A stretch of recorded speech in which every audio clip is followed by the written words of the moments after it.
Of all the high players this country ever sees, there is no doubt but that the guy they call the Sky is the highest.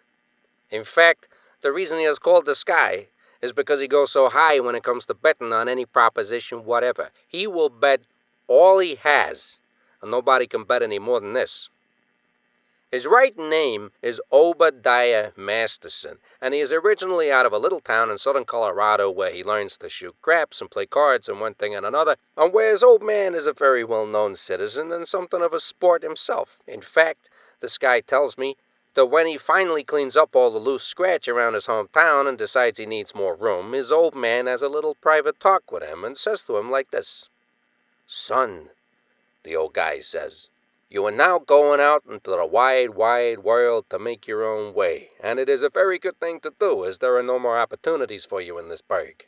I am only sorry," he says, "that I am not able to bankroll you to a very large start. But," he says, "not having any potatoes to give you, I am now going to stake you to some very valuable advice, which I personally collect in my years of experience around and about, and I hope and trust you will always bear this advice in mind. Son," the old guy says, "no matter how far you travel or how smart you get, always remember this. Someday, somewhere," he says, "a guy is going to come to you and show you a nice brand new deck of cards on which the seal is never broken. And this guy is going to offer to bet you that the jack of spades will jump out of this deck and squirt cider in your ear. But son," the old guy says, "do not bet him, for as sure as you do, you are going to get an earful of cider." Well, this guy remembers what his old man says, and he is always very cautious about betting on such propositions as the jack of spades jumping out of a sealed deck of cards and squirting cider in his ear, and so he makes few mistakes as he goes along. In fact, the only real mistake this guy makes is when he hits St. Louis after leaving his old hometown and loses all his potatoes betting the guy St. Louis is the biggest town in the world. Now, of course, this is before this guy ever sees any bigger towns, and he is never much of a hand for reading up on matters such as this. In fact, the only reading this guy ever does as he goes along through life is in these Gideon Bibles, such as he finds in the hotel rooms where he lives. For this guy never lives anywhere else but in hotel rooms for years.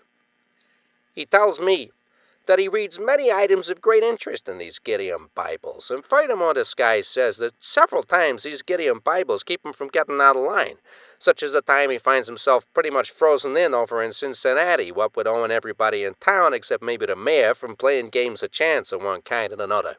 Well, this guy says he sees no way of meeting these obligations, and he is figuring the only thing he can do is to take a run-out powder, when he happens to read in one of these Gideon Bibles where it says like this. "Better it is," the Gideon Bible says, "that thou shouldst not vow than that thou shouldst vow and not pay." Well, this guy says he can see that there is no doubt whatever but that this means a guy shall not welsh. So he remains in Cincinnati until he manages to wiggle himself out of the situation, and from that day to this guy never thinks of welshing.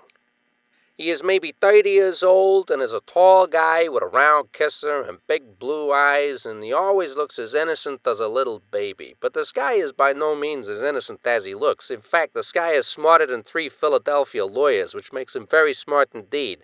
And he is well established as a high player in New Orleans and Chicago and Los Angeles and wherever else there is any action in the way of card playing or crap shooting or horse racing or betting on the baseball games.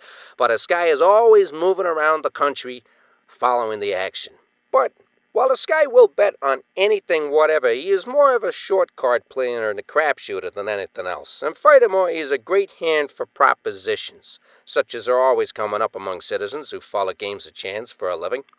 Many citizens prefer betting on propositions to anything you can think of because they figure a proposition gives them a chance to outsmart somebody. And in fact, I know citizens who will sit up all night making up propositions to offer other citizens the next day. A proposition may be only a problem in cards, such as what is the price against the guy betting aces back-to-back, or how often the pair of deuces will win a hand in stud.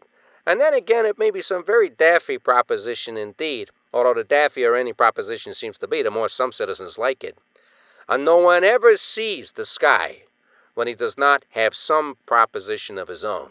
The first time he ever shows up around this town, He goes to a baseball game at the Polo Grounds with several prominent citizens, and while he's at the ball game, he buys himself a sack of Harry Stevens peanuts, which he dumps in a side pocket of his coat. He is eating these peanuts all through the game, and after the game is over and he is walking across the field with his citizens, he says to them like this: "What price?" this guy says. "I cannot throw a peanut from second base to the home plate." Well, everybody knows that a peanut is too light for anybody to throw it this far, so Big Neg the crapshooter, who always likes to have a little the best of it running for him, speaks as follows: "You can have 3-1 from me, stranger," Big Neg says.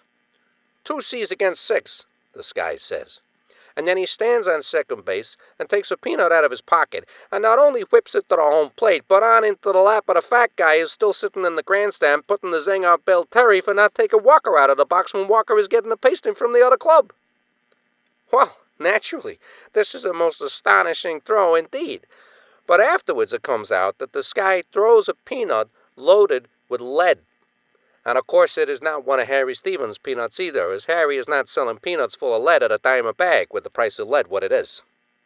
It is only a few nights after this that this guy states another most unusual proposition to a group of citizens sitting in Mindy's restaurant, when he offers to bet a C-note that he can go down into Mindy's cellar and catch a live rat with his bare hands.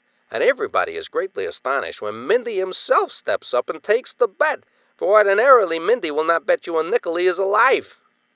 But it seems that Mindy knows that the Sky plants a tame rat in the cellar, and this rat knows the Sky and loves him dearly and will let him catch it any time he wishes.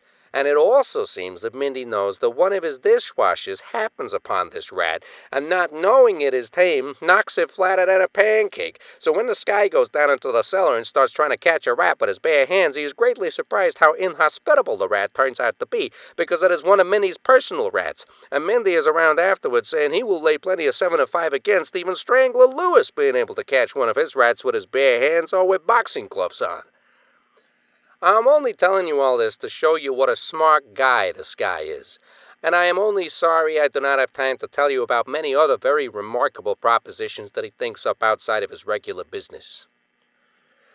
It is well known to one and all that he is very honest in every respect, and that he hates and despises cheaters at cards or dice, and furthermore, this guy never wishes to play with any the best of it himself. Or anyway, not much. He will never take the inside of any situation, as many gamblers love to do, such as owning a gambling house and having the percentage run for him instead of against him. For always the Sky is strictly a player. Because, he says, he will never care to settle down in any one spot long enough to become the owner of anything. In fact, in all the years the Sky is drifting around the country, nobody ever knows him to own anything except maybe a bankroll.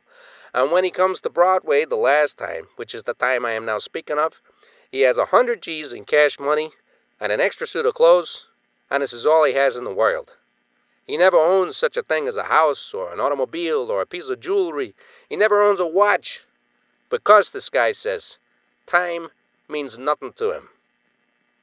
Well, of course, some guys will figure 100 G's comes under the head of owning something, but as far as this guy is concerned, money is nothing but just something for him to play with, and the dollars may as well be donuts as far as value goes with him. The only time this guy ever thinks of money as money is when he is broke, and the only way you can tell he is broke is when he reaches into his pocket and finds nothing there but his fingers. Then it is necessary for this guy to go out and dig up some fresh scratch somewhere. And when it comes to digging up scratch, the Sky is practically supernatural. He can get more potatoes on the strength of a telegram to some place or other than John D. Rockefeller can get on collateral. For everybody knows the Sky's word is as good as wheat in the bin.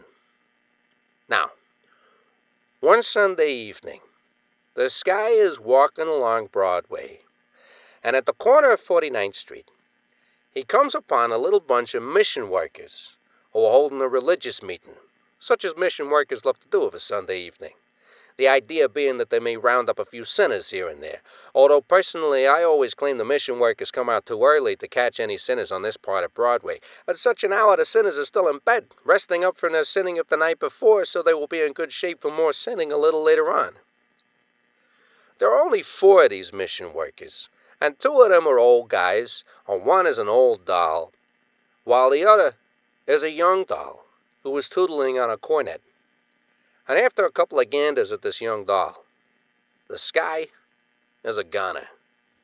For this is one of the most beautiful young dolls anybody ever sees on Broadway, and especially as a mission worker. Her name is Miss Sarah Brown.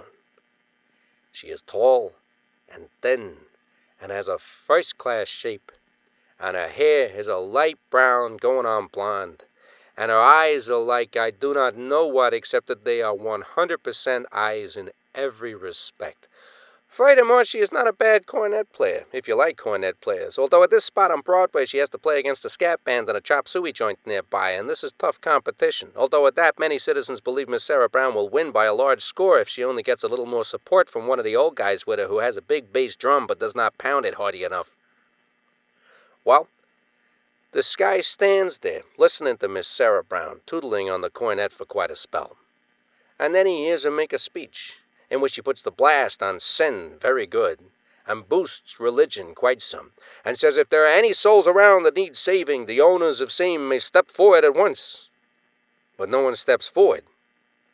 So the Sky comes over to Mindy's restaurant, where many citizens are congregated, and starts telling us about Miss Sarah Brown. But of course we already know about Miss Sarah Brown because she is so beautiful and so good. Furthermore, everybody feels somewhat sorry for Miss Sarah Brown, for while she is always tootling the cornet and making speeches and looking to save any souls that need saving, she never seems to find any souls to save, or at least the bunch of mission workers never gets any bigger. In fact, it gets smaller, as she starts out with a guy who plays a very fair sort of trombone, but this guy takes it on the lam one night with the trombone, which one and all consider a dirty trick. Now, from this time on, the Sky does not take any interest in anything but Miss Sarah Brown, and any night she is out on the corner with the other mission workers, you will see the Sky standing around looking at her. And naturally, after a few weeks of this, Miss Sarah Brown must know the Sky is looking at her, or she is dumber than seems possible, and nobody ever figures Miss Sarah Brown dumb, as she is always on her toes, and seems plenty able to take care of herself, even on Broadway. Sometimes after the street meeting is over, the Sky follows the mission workers to their headquarters in an old storeroom around on 48th Street, where they generally hold an indoor session. And I hear the Sky drops many a large, coarse note in the collection box while looking at Miss Sarah Brown. And there is no doubt these notes come in handy around the mission, as I hear business is by no means so good there. It is called the Save a Soul Mission, and it is run mainly by Miss Sarah Brown's grandfather, an old guy with whiskers by the name of Arvide Abernathy. But Miss Sarah Brown seems to do most of the work, including tootling the cornet and visiting the poor people around and about and all this and that, and many citizens claim it is a great shame that such a beautiful doll is wasting the time being good. How the Sky ever becomes acquainted with Miss Sarah Brown is a very great mystery, but the next thing anybody knows, he is saying hello to her, and she is smiling at him out of her 100% eyes. On one evening, when I happened to be with the Sky, we run into her walking along 49th Street, and the Sky hauls off and stops her and says it is a nice evening, which it is at that. Then the Sky says to Miss Sarah Brown like this: "Well," the Sky says, "how is the mission dodge going these days? Are you saving any souls?" he says. Well, it seems from what Miss Sarah Brown says, the soul saving is very slow indeed these days. In fact, Miss Sarah Brown says, "I worry greatly about how few souls we seem to save. Sometimes I wonder if we are lacking in grace." She goes on up the street, and the Sky stands looking after her, and he says to me like this: "I wish I can think of some way to help this little doll," he says. "Especially," he says, "in saving a few souls to build up a mob at the mission. I must speak to her again and see if I can figure something out." But the Sky does not get to speak to Miss Sarah Brown again because somebody weighs in the sacks on him by telling her he is nothing but a professional gambler and that he is a very undesirable character and that his only interest in hanging around the mission is because she is a good-looking doll. So all of a sudden, Miss Sarah Brown plays her plenty of chill for the Sky. Furthermore, she sends him word that she does not care to accept any more of his potatoes in the collection box because his potatoes are nothing but ill-gotten gains. Well, Naturally, this hurts the Sky's feelings no little, so he quits standing around looking at Miss Sarah Brown and going to the mission and takes to mingling again with the citizens in Mindy's and showing some interest in the affairs of the community, especially the crab games. Of course, the crab games that are going on at this time are nothing much, because practically everybody in the world is broke. But there is a head-and-head game run by Nathan Detroit over a garage in 52nd Street, where there is occasionally some action. And who shows up at this crap game early one evening but the Sky? Although it seems he shows up there more to find company than anything else. In fact, he only stands around watching the play and talking with the other guys who are also standing around and watching. And many of these guys are very high shots during the gold rush, although most of them are now as clean as a jaybird and maybe cleaner. One of these guys is a guy by the name of Brandy Bottle Bates, who is known from coast to coast as a high player when he has anything to play with, and who is called Brandy Bottle Bates because it seems that years ago he is a great hand for belting the brandy bottle around. This Brandy Bottle Bates is a big, black-looking guy with a large beezer and a head shaped like a pear, and he is considered a very immoral and wicked character. But he is a pretty slick gambler and a fast man with $1 when he is in the money. Well, finally the Sky asks Brandy Bottle why he is not playing, and Brandy laughs and states as follows. "Why," he says, "in the first place, I have no potatoes, and in the second place, I doubt it will do me much good if I do have any potatoes the way I am going the past year. Why," Brandy Bottle says, "I cannot win a bet to save my soul." Now this crack seems to give the Sky an idea, as he stands looking at Brandy Bottle very strangely. And while he is looking, Big Nig, the crap shooter, picks up the dice and hits 3 times hand running. Bing, bing, bing. Then Big Nig comes out on a 6, and Brandy Bottle Bates speaks as follows. "You see how my luck is," he says. "Here is Big Nig hotter than a stove, and here I am without a bob to follow him with. Especially," Brandy says, "when he is looking for nothing but a 6. Why," he says, "Nig can make 6s all night when he is hot. If he does not make this 6 the way he is, I will be willing to turn square and quit gambling forever." "Well, Brandy," the Sky says, "I will make you a proposition. I will lay you a G-note. Big Nig does not get a 6. I will lay you a G-note against nothing but your soul," he says. "I mean, if Big Nig does not get a 6, you would have turned square and joined Miss Sarah Brown's mission for 6 months." "Bet," Brandy Bottle Bates says right away, meaning the proposition is on, although the chances are he does not quite understand the proposition. All Brandy understands is the Sky wishes to wager that Big Nig does not make a 6, and Brandy Bottle Bates will be willing to bet his soul a couple of times over on Big Nig making a 6, and figure he is getting the best of it at that, as Brandy has great confidence in Nig. Well, sure enough, Big Nig makes a 6, so the Sky weeds Brandy Bottle Bates a G-note.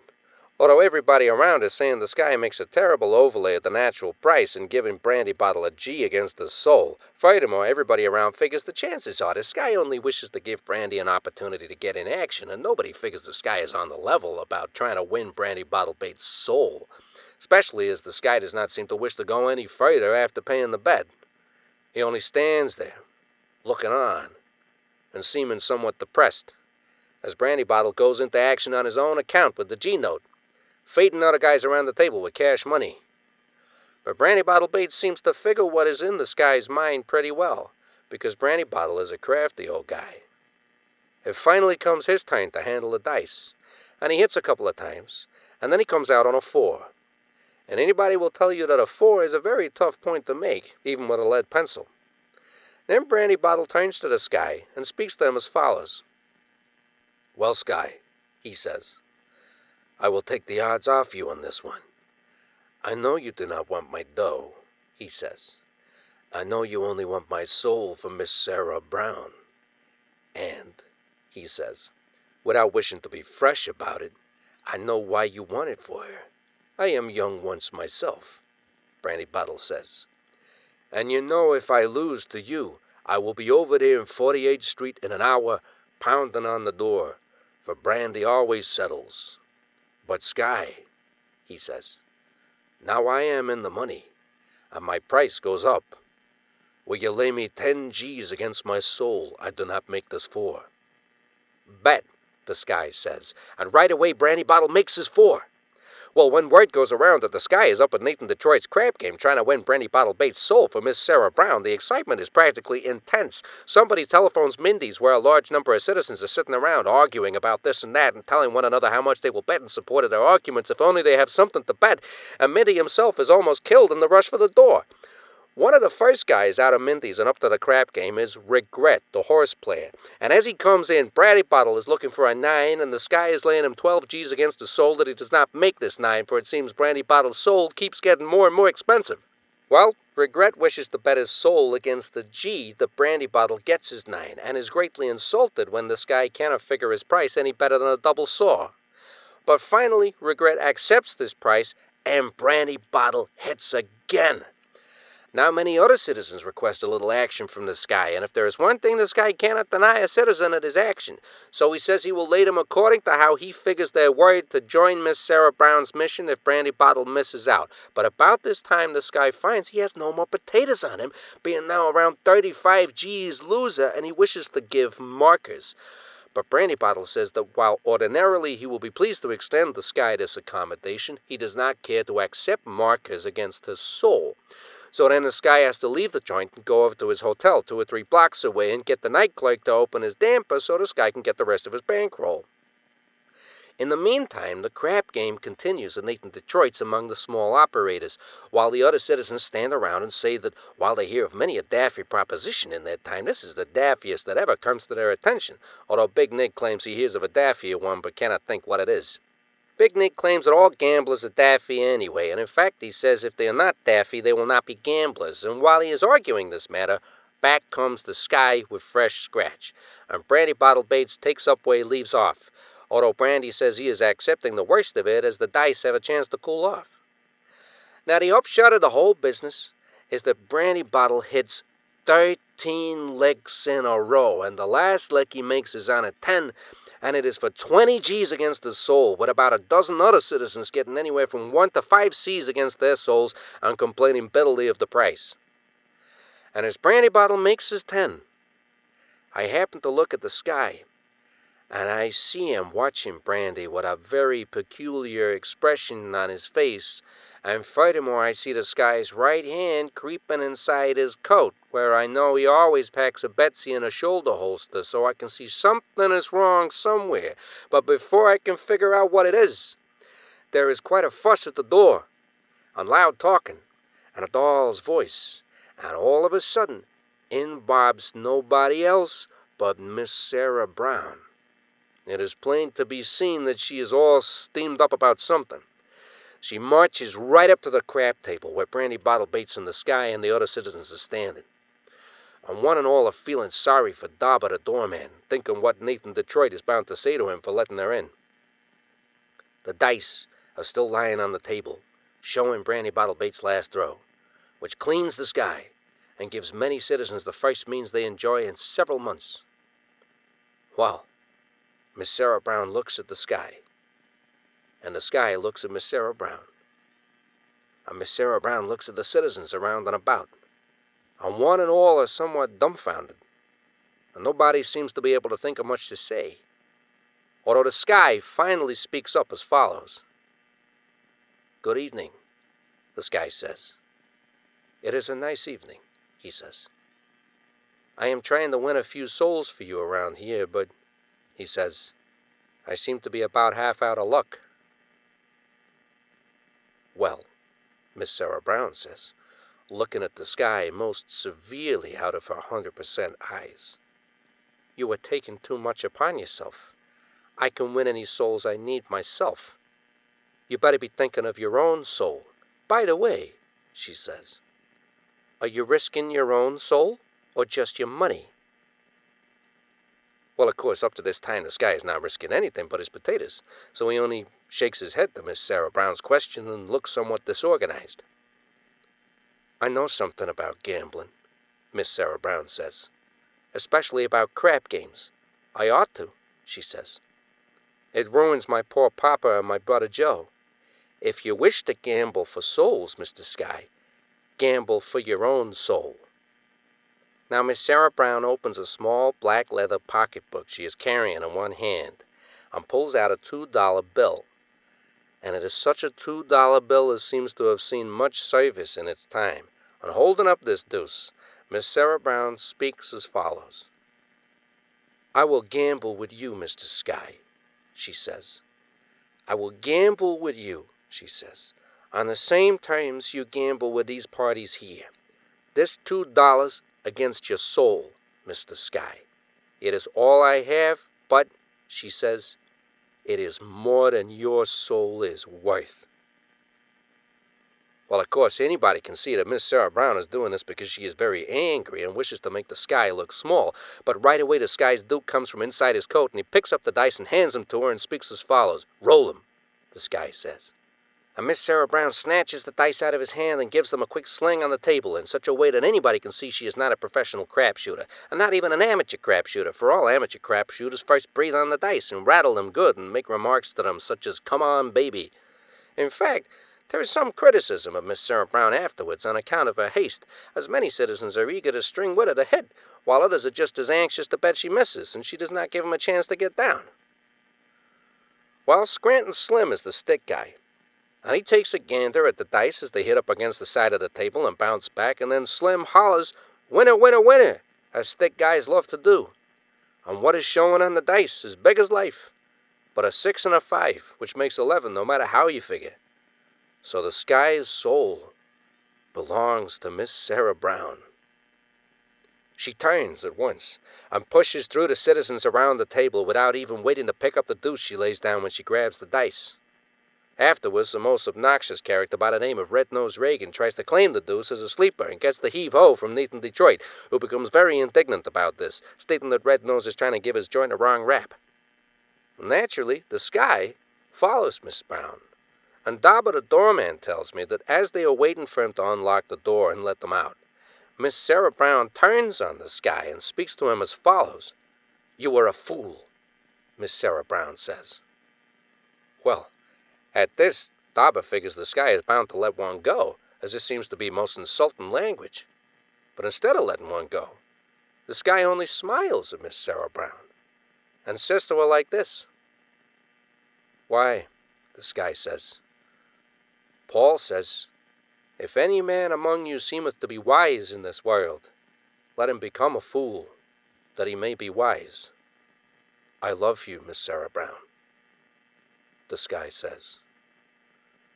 Well, now, Dabba has a pretty fair sort of memory, and he says that Miss Sarah Brown tells the Sky that since he seems to know so much about the Bible, maybe he remembers the second verse of the Song of Solomon. But the chances are Dabba muffs the number of the verse, because I looked the matter up in one of these Gideon Bibles, and the verse seems a little too much for Miss Sarah Brown. Although, of course, you never can tell.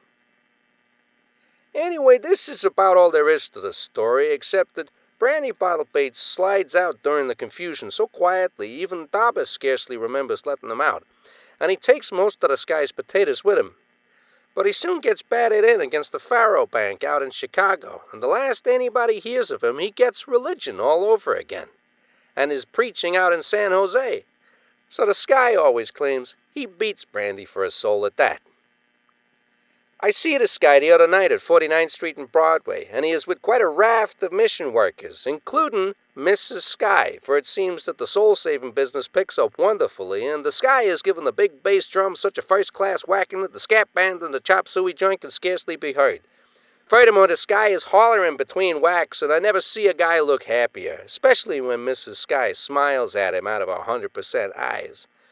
But I do not linger long, because the Sky gets a gander at me, and right away he begins hollering, "I see before me a sinner of deepest dye," he hollers. "Oh, sinner, repent before it is too late.